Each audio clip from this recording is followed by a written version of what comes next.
हरे कृष्ण।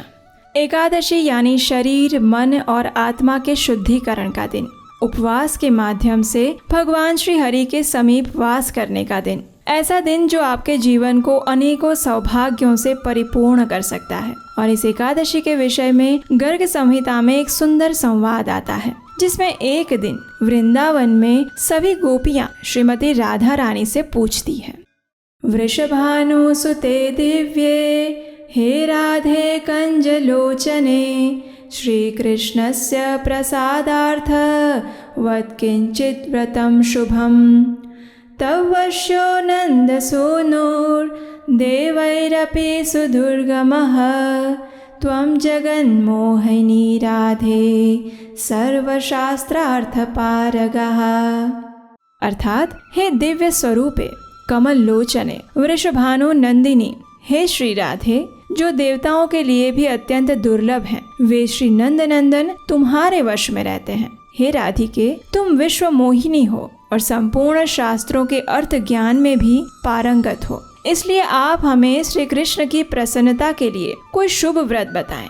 इसके उत्तर में श्रीमती राधा रानी गोपियों से कहती है, श्री कृष्णस्य प्रसादार्थ कुरुते एकादशी व्रतम तेन वश्यो हरिः साक्षात् विष्यति न संशयः।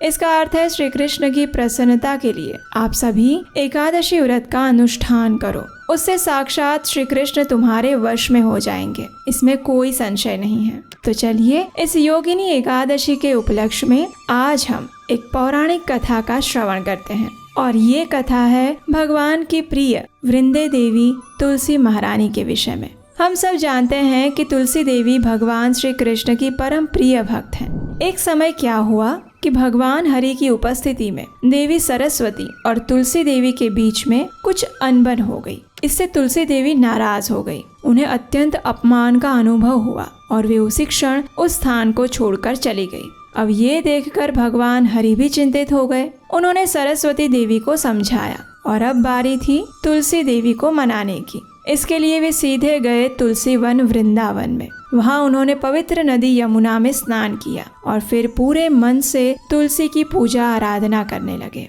उन्होंने तुलसी देवी की महिमा का स्तुति गान किया। उन्हें धूप, दीप, चंदन, फूल और नैवेद्य अर्पित किए। भगवान हरि ने तुलसी देवी की स्तुति करते हुए कहा, तुलसी वृक्ष कई समूहों में इकट्ठे होते हैं, इसलिए विद्वान इसे वृंदा कहते हैं। मैं उस प्रिय तुलसी की स्तुति करता हूँ जो लंबे समय पहले वृंदावन वन में प्रकट हुई थी, इसलिए उसे वृंदावनी कहा जाता है। मैं उस शुभ और महिमामय तुलसी की पूजा करता हूँ जो अनगिनत ब्रह्मांडों में पूजित होती है और इसलिए उन्हें विश्व पूजिता कहा जाता है। मैं उस विश्व पूजिता की आराधना करता हूँ। असंख्य ब्रह्मांड उनके संपर्क से पवित्र हो जाते हैं, इसलिए उन्हें विश्व पावनी कहा जाता है। अन्य फूलों की पूजा देवताओं पर चढ़ाई जाती है, लेकिन मैं स्वयं तुलसी के बिना संतुष्ट नहीं होता। इस प्रकार तुलसी को सभी फूलों का सार माना जाता है और उन्हें पुष्प सारा भी कहते हैं। वह कृष्ण की जीवन शक्ति है,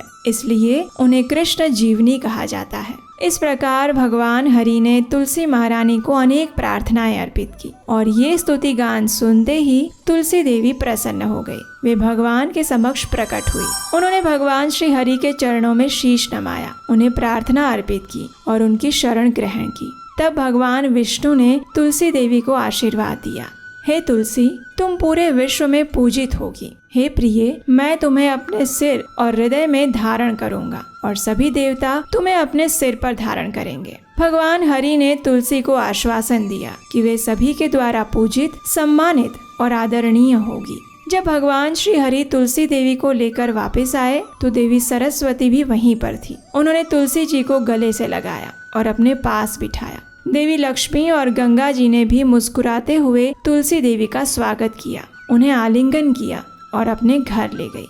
इस प्रकार हम देखते हैं कि श्रीमती तुलसी देवी वैकुंठ में भगवान श्री कृष्ण की शाश्वत संगिनी है, जो वृंदावन में श्रीमती राधा रानी के समान स्थान रखती है। इसलिए तुलसी देवी को किसी और के चरणों में नहीं रखा जा सकता, केवल भगवान कृष्ण के चरणों में ही उनका स्थान रहता है। तुलसी देवी का प्राकट्य इस धरातल पर कैसे हुआ, इसकी कथा भी हमें देवी पुराण से प्राप्त होती है। एक समय श्रीमती राधा रानी के श्राप के कारण सुदामा नामक सखा शंखचूड़ नामक राक्षस के रूप में पृथ्वी पर जन्म लेते हैं। उन्होंने बद्रिकाश्रम में कठोर तपस्या की और भगवान विष्णु का सुरक्षा कवच प्राप्त किया। उनका दूसरा उद्देश्य तुलसी देवी से विवाह करना था। इसके लिए उन्होंने ब्रह्मा जी से वरदान प्राप्त किया कि उसकी मृत्यु तभी होगी जब उसका विष्णु कवच हटा दिया जाएगा और उसकी पत्नी की पवित्रता नष्ट हो जाएगी।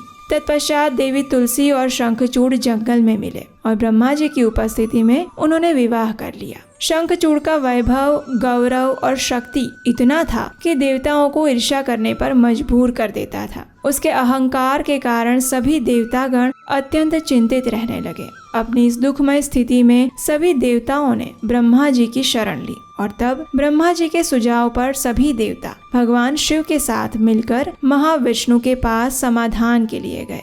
महाविष्णु ने भगवान शिव को शंखचूड़ से युद्ध करने के लिए भेजा और वे स्वयं तुलसी देवी की पवित्रता भंग करने के लिए तुलसी देवी के पास पहुँचे। जब शंखचूड़ और शिव जी का युद्ध हो रहा था तब महाविष्णु शंखचूड़ के रूप में तुलसी जी के पास आते हैं। तुलसी ने कुछ अंतर महसूस किया और महाविष्णु को पहचान लिया और तब महाविष्णु ने तुलसी से कहा, तुमने मुझे अपने पति के रूप में पाने के लिए लंबे समय तक तपस्या की थी। तुम्हारे पति शंखचूड़ जो कि मेरे पार्षद सुदामा थे, अब वे वापस गोलोक धाम लौट रहे हैं। तुम भी अपना शरीर त्याग कर मेरे साथ वैकुंठ चलो। तुम्हारा शरीर पवित्र नदी गंडकी बन जाएगा और तुम्हारे बाल तुलसी का पौधा बन जाएंगे जिसे तीनों लोकों में पवित्र माना जाएगा। और तभी से तुलसी देवी पौधा बनकर इस पृथ्वी पर सदैव वास करती है और प्रत्येक एकादशी तिथि पर तुलसी देवी की विशेष पूजा अर्चना करने से भगवान श्री हरि की विशेष कृपा प्राप्त होती है। ऐसा इसलिए है कि भगवान श्री कृष्ण को अपने से ज्यादा अपने भक्त प्रिय हैं। इसलिए जब हम भगवान के गुणगान गाते हैं तो वे प्रसन्न होते हैं, लेकिन जब हम उनके भक्तों के गुणगान गाते हैं तो वे अत्यंत अधिक प्रसन्न होते हैं।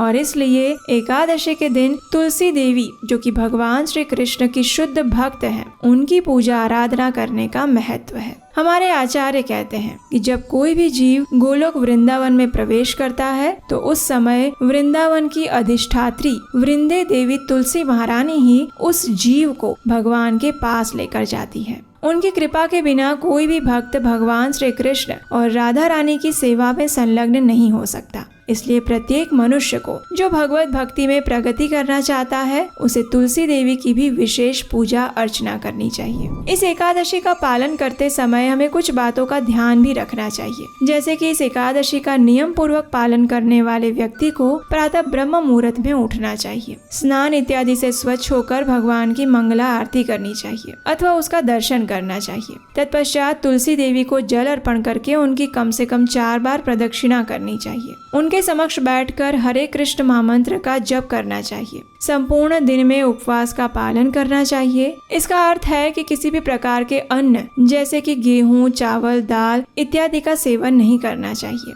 आवश्यकता लगे तो दूध, जल, फलों का रस या फिर एकादशी प्रसाद ले सकते हैं। इस दिन अधिक से अधिक समय भगवान का नाम जप करने में, उनकी कथाओं का श्रवण करने में और पठन करने में लगाना चाहिए। अगले दिन निर्धारित पारण के समय पर किसी सुयोग्य ब्राह्मण या वैष्णव को दान देना चाहिए और फिर भगवान को अर्पित अन्न भोजन प्रसाद के साथ भगवान को प्रार्थना करते हुए इस व्रत का पारण करना चाहिए। इस पारण की संपूर्ण विधि जानने के लिए आप इस चैनल को सब्सक्राइब कर लीजिए और नोटिफिकेशन ऑन कर लीजिए। इसके लिए आप हमारे व्हाट्सएप और टेलीग्राम ग्रुप से भी जुड़ सकते हैं, जहां हम एकादशी से जुड़े रेगुलर अपडेट्स और बाकी जानकारियां देते रहते हैं। इसका लिंक नीचे डिस्क्रिप्शन बॉक्स में दिया गया है। जैसा कि आप जानते हैं, इस समय हम आपके लिए भगवान श्री कृष्ण की बाल लीलाओं पर आधारित एक एनिमेशन स्टोरी प्रोजेक्ट पर काम कर रहे हैं और इस प्रोजेक्ट का नाम है कृष्णायन। इसकी कुछ झांकी अभी आप स्क्रीन पर देख रहे होंगे। कृष्ण यानी जो सबको आकर्षित करने वाला हो। सच ही तो है,